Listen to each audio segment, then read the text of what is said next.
Good morning everyone. चलो start करते हैं। Let us begin our class. अरे यार ऑडियो म्यूट है। Good morning everyone.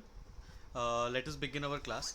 So we have now completed 4 chapters and we are now moving toward the next chapter which is in our list, that is data handling.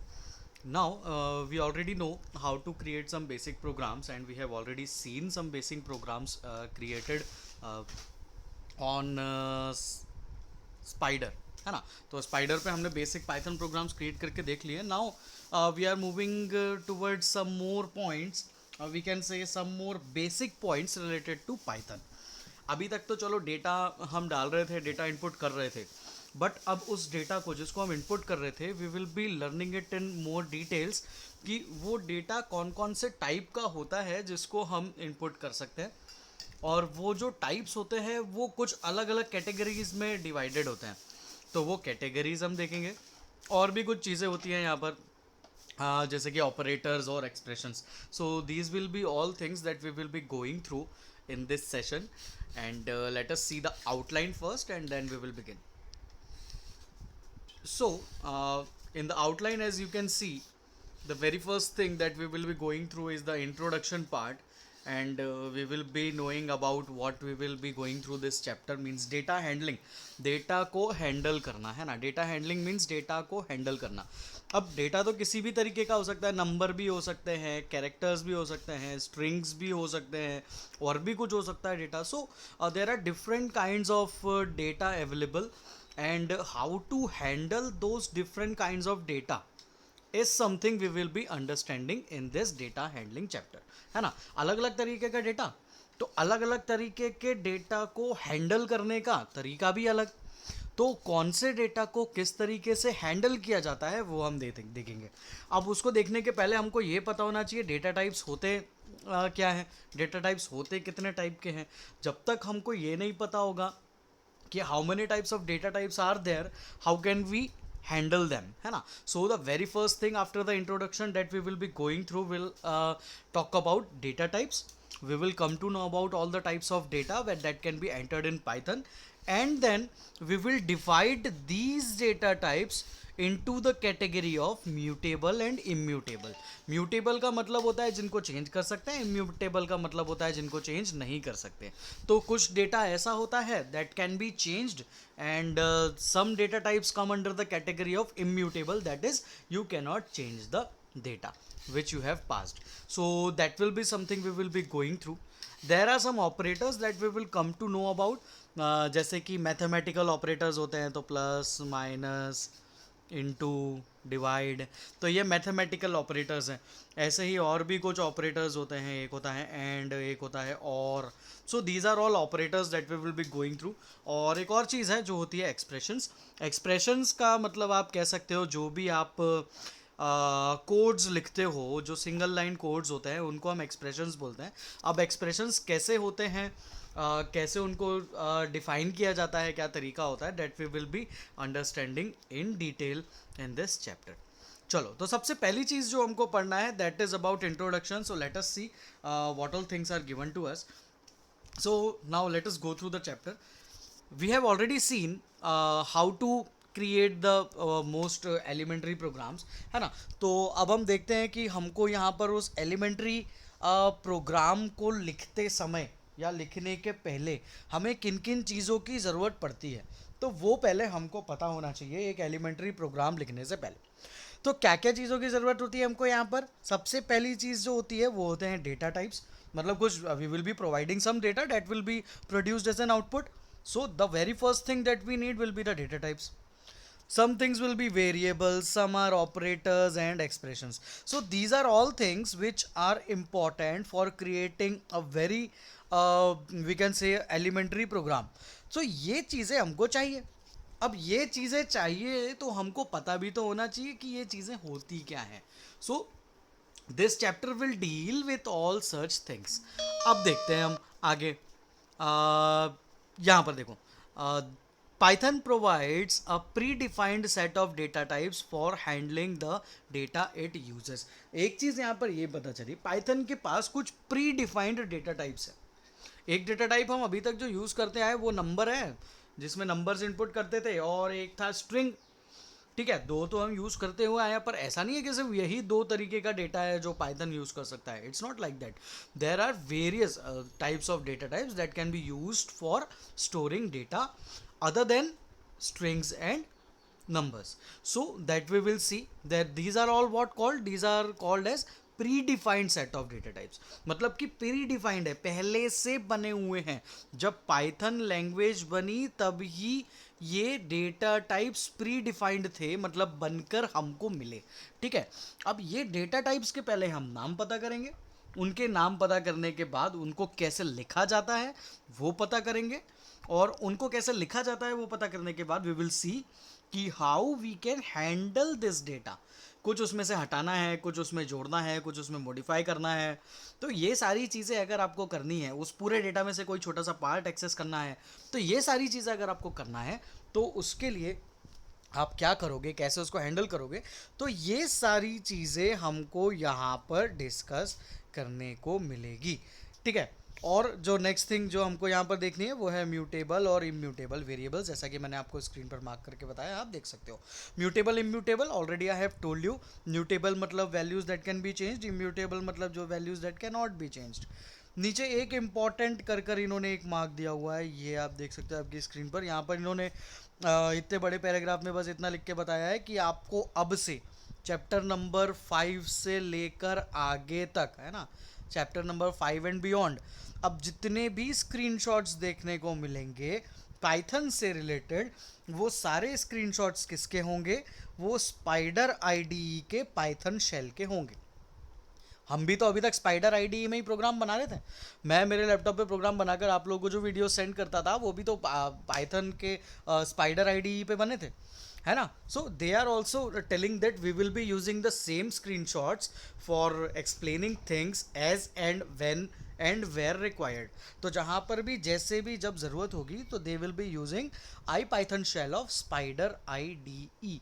तो ये हमको यहाँ पर इन्होंने clear कर दिया है।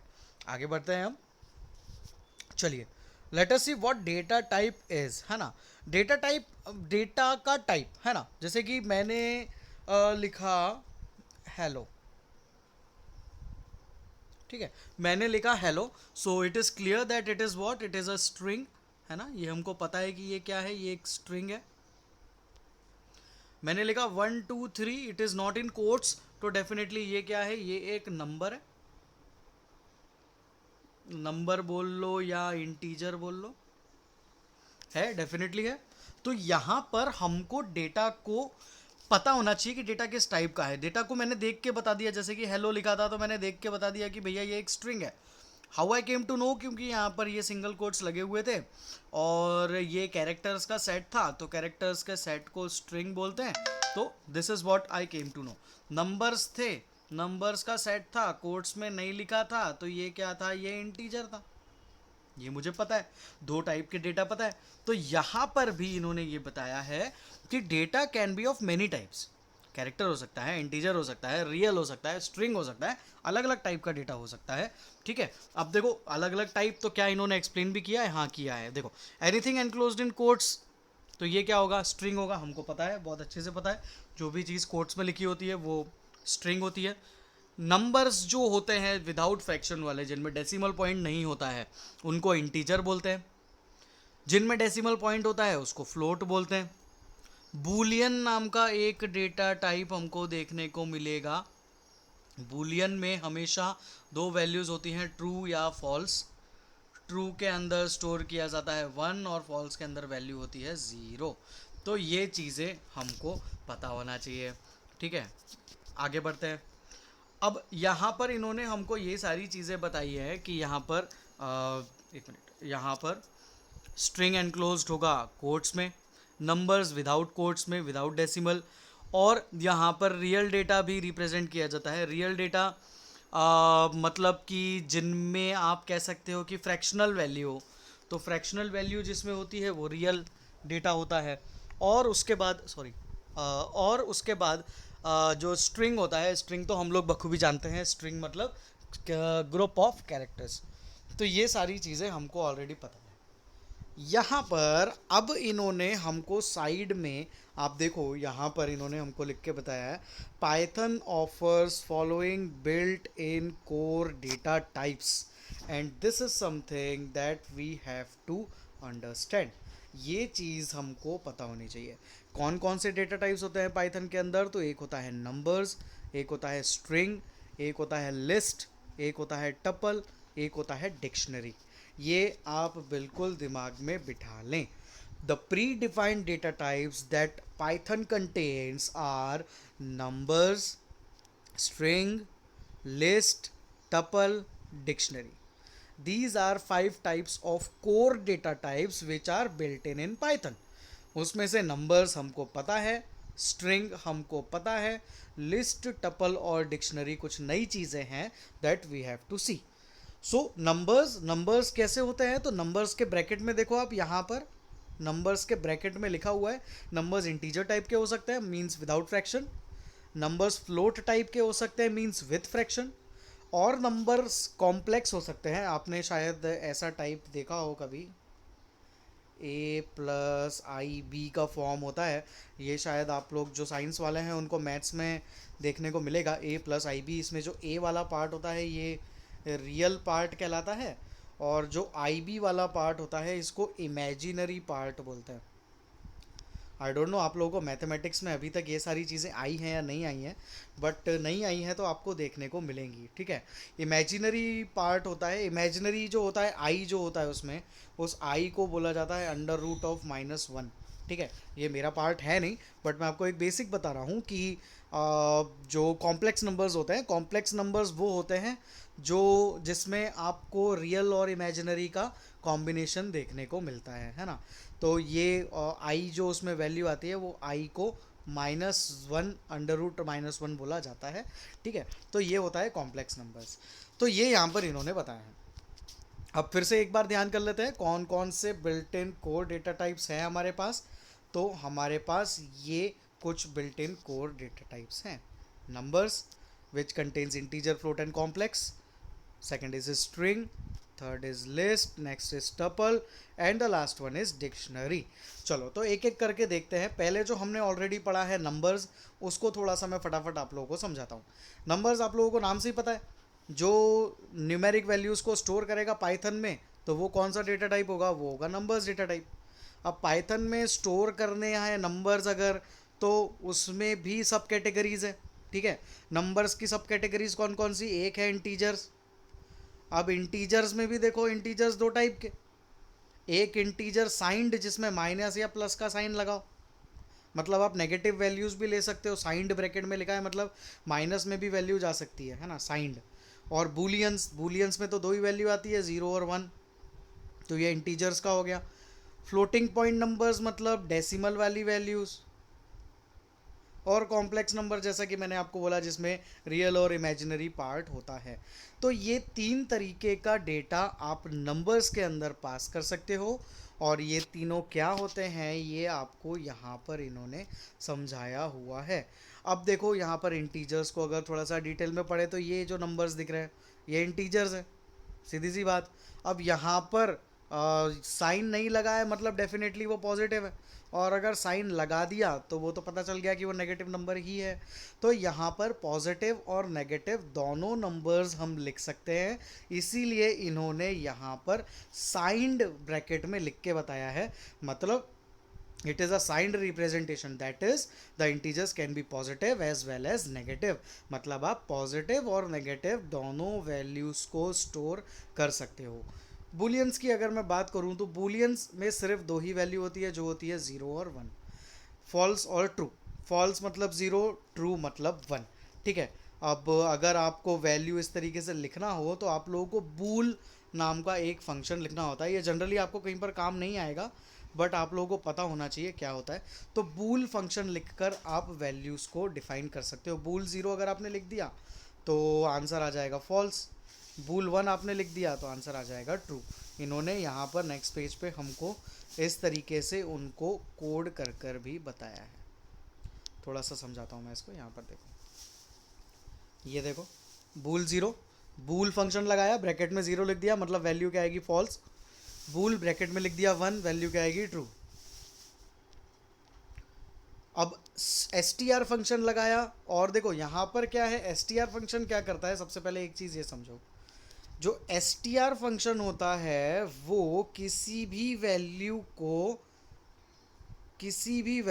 ठीक है, एनी किसी भी वैल्यू को स्ट्रिंग में कन्वर्ट करता है, किसी भी वैल्यू को। अब देखो यहाँ पर ये फॉल्स लिखा हुआ है, क्या फॉल्स के आगे पीछे कोट्स है, नहीं है, नहीं है, तो फिर ये क्या है, फॉल्स, ये फॉल्स एक बूलियन वैल्यू है।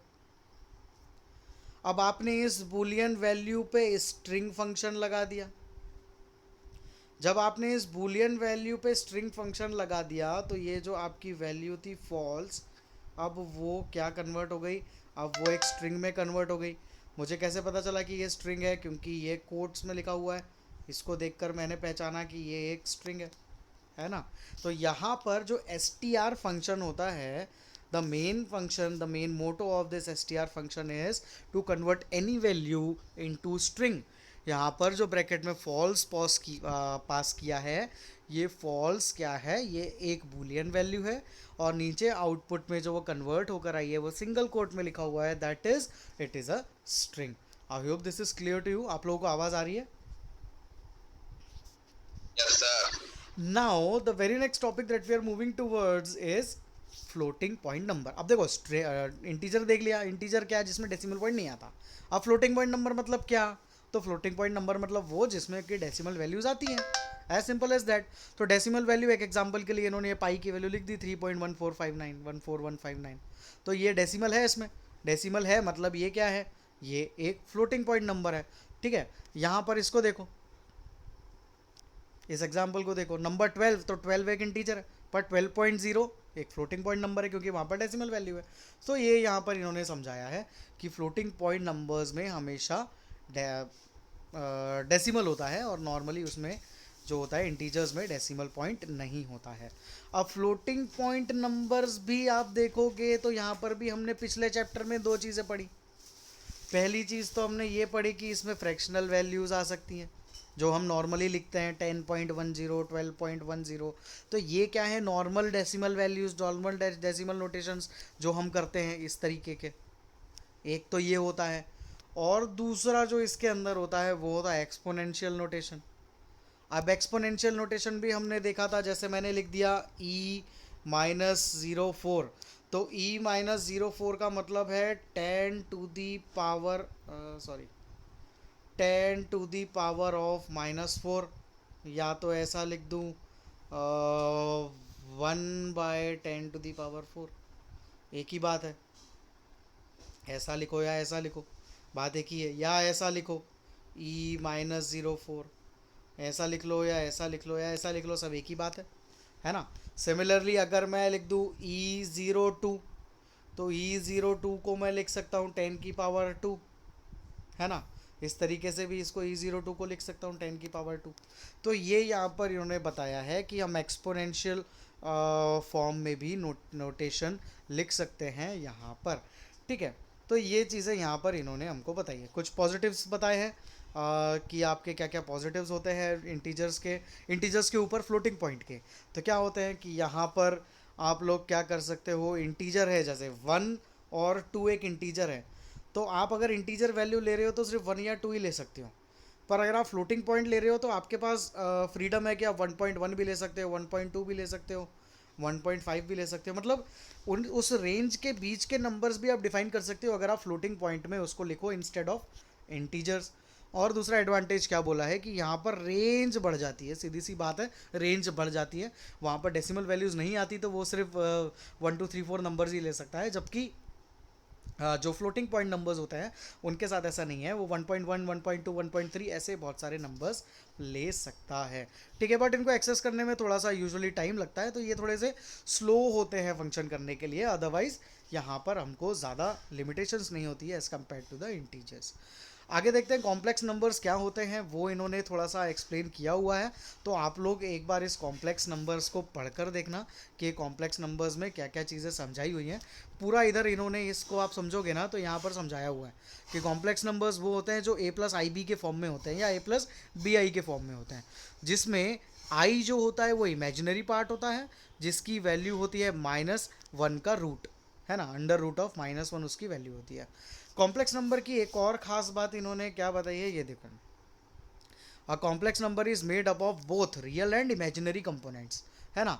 तो ये जो लिखा है ऊपर जैसे कि ए प्लस बी आई, ये जो लिखा है ना ए प्लस बी आई, तो यहाँ पर जो ए है वो ए आपका रियल पार्ट है और बी जो आपका है वो बी आपका जो है वो इमेजिनरी पार्ट है, ठीक है। बी जो आपका रहेगा वो बी इमेजिनरी पार्ट रहेगा, और उसमें जो आई लगा है वो आई एक नंबर है जिसकी वैल्यू है अंडर रूट ऑफ -1, वो उसकी वैल्यू है। तो ये इस तरीके से लिखा जाता है, आप इसको एक बार पढ़ोगे तो आई बिलीव आप लोगों को अच्छे से समझ में आ जाएगा। एग्जाम्पल यहाँ पर दिया हुआ है, ये देखो यहाँ पर आप लोगों को एग्जाम्पल दिख रहा है, a is equals to 0 plus 3.1 j, b is equals to 1.5 plus 2 j. तो यहाँ पर जो जे है वो इमेजिनरी पार्ट है, ज़ीरो यहाँ पर ज़ीरो वैल्यू है तो ज़ीरो मतलब कुछ भी नहीं होता, और वन है, वन मतलब क्या है, तो वन है मतलब ये वन क्या है, ये रियल पार्ट है, और जो 2 जे है वो 2 जे इमेजिनरी पार्ट है, ठीक है। तो ये चीज़ें कुछ होती हैं यहाँ पर। अब जब हम इसको प्रिंट करते हैं, जैसे कि मेरी सी की वैल्यू है 0 प्लस 4.5 जे, अब ज़ीरो मतलब तो ज़ीरो, तो यहाँ पर ज़ीरो को अलग से लिखने की ज़रूरत नहीं होती है, वो सिंपली आउटपुट में क्या देता है 4.5 जे। थोड़ा सा जूम इन कर देता हूँ, देखो ये वैल्यू पास करी, सी इज इक्वल्स टू 0 प्लस 4.5 जे। अब ज़ीरो तो इटसेल्फ ज़ीरो है, उसको यहाँ पर कुछ डिफाइन करने की ज़रूरत नहीं है। तो जब आपने सी को प्रिंट किया, सी लिखा, तो देखो आउटपुट क्या आया 4.5 जे, मीन्स इसने सिर्फ और सिर्फ इमेजिनरी पार्ट को प्रिंट किया।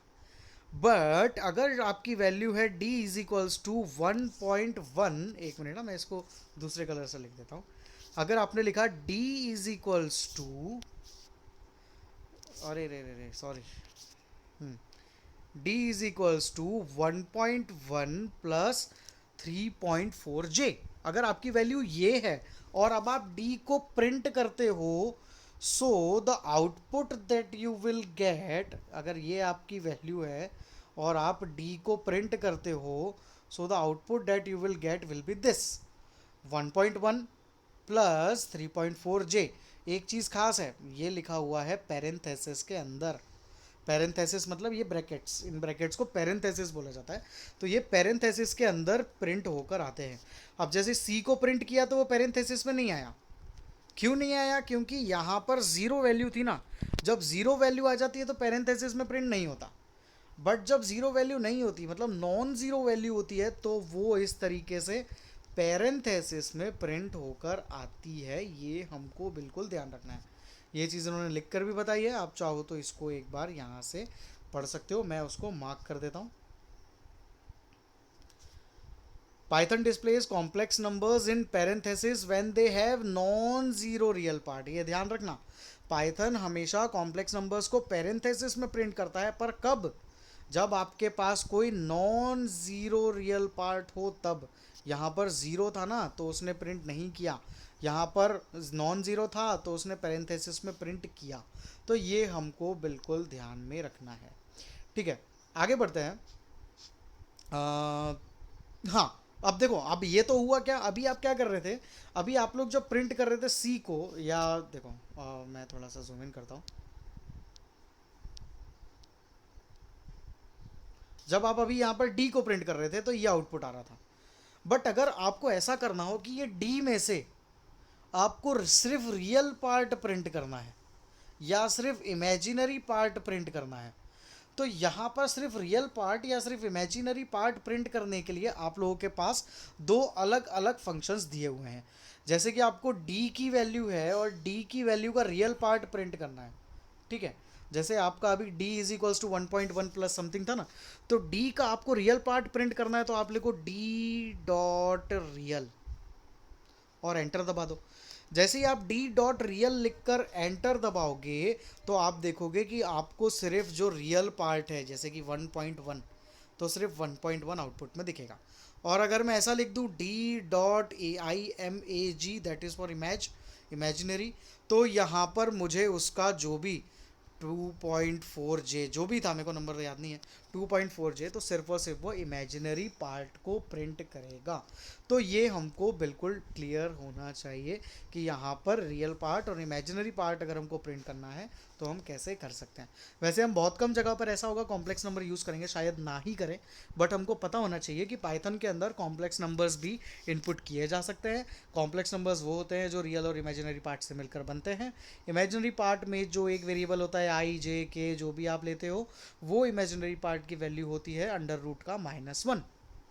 इतना हमको क्लियर होना चाहिए, ठीक है। अब जब हमने इतना, हाँ बोलो क्वेश्चन बोलो। सर, अगर 0 पॉइंट के साथ अगर कोई वैल्यू दे जैसे 0.2 या 0.6 तो फिर वो भी प्रिंट करेगी? बिल्कुल करेगा क्योंकि वो ज़ीरो तो नहीं है ना, ज़ीरो से थोड़ा सा तो बड़ा है, नेग्लिजिबल तो है नहीं, ज़ीरो तो है नहीं, तो वो बिल्कुल उसको वहाँ पर ब्रैकेट के अंदर ही प्रिंट करेगा। जैसे कि वैल्यू होती a is equals to 0.4 plus 3J, और मैं अगर प्रिंट करता ए को, ठीक है, तो आउटपुट ब्रैकेट में आता 0.4 प्लस 3J, क्योंकि it is not zero, it is 0.4 है ना, तो ज़ीरो नहीं है, वो नॉन ज़ीरो है ना। ज़ीरो नॉन ज़ीरो मतलब 0.1 भी नॉन ज़ीरो है, 0.0001 भी नॉन ज़ीरो है, बट ज़ीरो ही सिर्फ है जो ज़ीरो है ना। तो 0.001 भी है तो वो भी नॉन ज़ीरो है, तो वो उसको भी ब्रैकेट में प्रिंट करेगा, डेफिनेटली करेगा, क्योंकि वो नॉन ज़ीरो है ना, तो इसलिए उसको वहाँ पर प्रिंट करना ही है। Only zero has a limitation कि अगर ज़ीरो होगा तो वो पैरेंथेसिस में उसको प्रिंट नहीं करेगा, वो सिंपली उसको बाहर ही लिख देगा बस, ऐसा। तो बस वो ज़ीरो के साथ एक कंडीशन है, अदरवाइज सारों के साथ ऐसी कंडीशन नहीं होती है, ठीक। यही पूछ रहे थे ना, हाँ। चलो, नेक्स्ट टॉपिक जो है वो स्ट्रिंग। हमको स्ट्रिंग ऑलरेडी पता है, स्ट्रिंग क्या होता है। स्ट्रिंग होता है सेट ऑफ वैलिड कैरेक्टर्स जो कि कोट्स में लिखे जाते हैं, डबल कोट्स या तो फिर सिंगल कोट्स, उसको बोलते हैं स्ट्रिंग। स्ट्रिंग के बारे में हम पहले से जानते हैं, यहाँ पर कुछ एग्जाम्पल्स हमको दिए हुए हैं, एक मिनट, ये आप देख सकते हो स्क्रीन के नीचे, ये कुछ एग्जाम्पल्स दिए हुए हैं, ये सारे के सारे स्ट्रिंग्स हैं, क्योंकि आप देख सकते हो सारे या तो सिंगल कोट्स के अंदर लिखे हुए हैं या तो सारे डबल कोट्स के अंदर लिखे हुए हैं।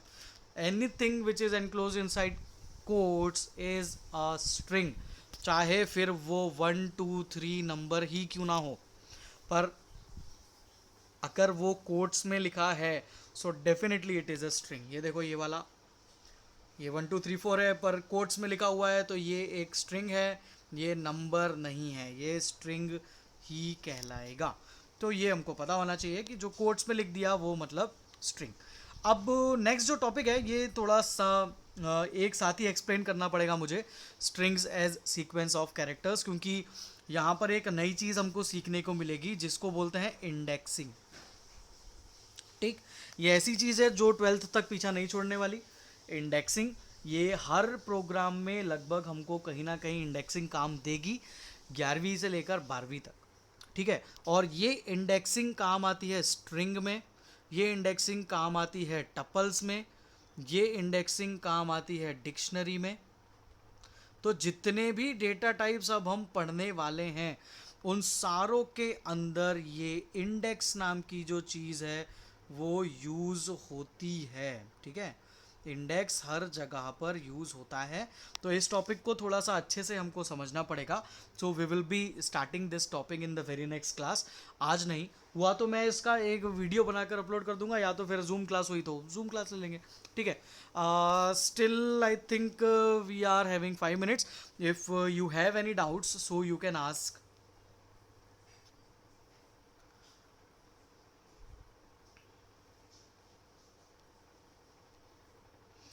मैं एक काम करूंगा, अभी आप लोगों को ग्रुप पर जितना आज पढ़ा, जितनी चीज़ें आज पढ़ी, मैं इसकी पीडीएफ आप लोगों को शेयर कर दूंगा, ताकि आप लोग अगर कुछ चाहो तो उसमें से मुझसे पूछ सको, कोई चीज़ अगर आपको क्लियर नहीं हो तो, है ना। तो ये इतनी यहाँ तक की पीडीएफ, ये string as a sequence of characters के पहले तक, मतलब पेज नंबर 107 तक मैं आपको पीडीएफ बनाकर सेंड कर दूंगा, और वीडियो का लिंक भी भेज दूंगा। जिसने क्लास अटेंड नहीं करी या किसी को कुछ इशू आ रहा हो, नेटवर्क इशू, मेरी आवाज़ नहीं आ रही हो, आप वीडियो फ्लक्चुएट कर रहा हो, वीडियो में सही से नहीं दिख रहा हो मैं स्क्रीन पर क्या पढ़ा रहा हूँ, तो मैं वीडियो अपलोड कर दूंगा इसका, तो आप लोगों को वहाँ से क्लियर हो जाएगा कि क्या मैंने पढ़ाया था, तो वहाँ पर आप लोग उसको ईजिली समझ सकते हो।